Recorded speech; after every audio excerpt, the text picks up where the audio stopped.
At about nga dito sa isang player ng Ginebra na mala Stanley Pringle. So parang hindi nawala sa Ginebra si Stanley Pringle dahil sa kapalit nito noon na mala Stanley Pringle nga rin ng laruan. Isang deadly shooter din talaga na kayang bumitaw talaga rin ng malalayo. So alam nyo ba ngayon, dapat talagang bigyan si Stephen Holt ng go signal as a scorer, hindi lang pang defender.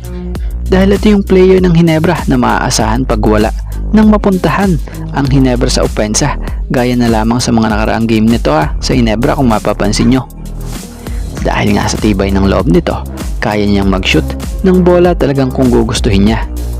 So iba talaga ang outside shooting ni Stephen Holt, lalo na paramdam na niya ang kanyang kumpiyansa. So mas magiging maganda pa nga ito pag mas naging consistent pa ang shot selection ni Holt. Bakbakan sa Pampanga.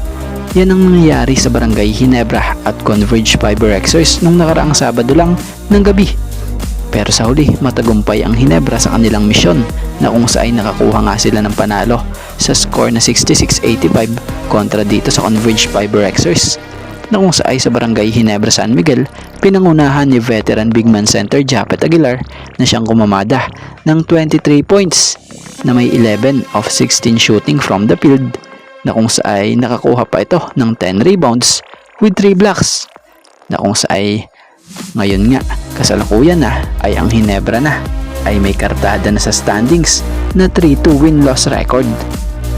Kaya naman sa ginawang ito ni Japet, maging sa tulong ng kanyang mga teammate, napuri nga po ito ni Coach Tim Cone matapos nitong kayanin yung Twin Towers din ng Converge, na kung saan ayon nga kay Coach Tim batay sa nasambit na to sa isang interview, credit po, he had a couple of blocks.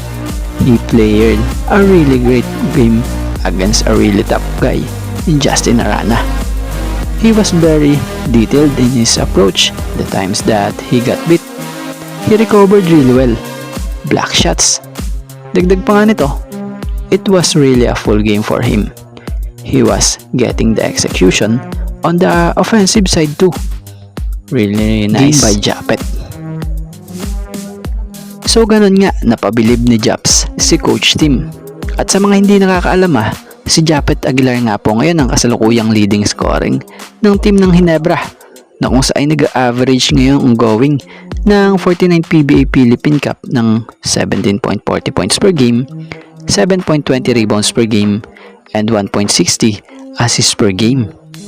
At bago nga ang lahat, baka naman po pwedeng makahingi ng isang subscription para sa ating channel, or paki-follow na rin po kung nagustuhan nyo ang ating mga basketball update.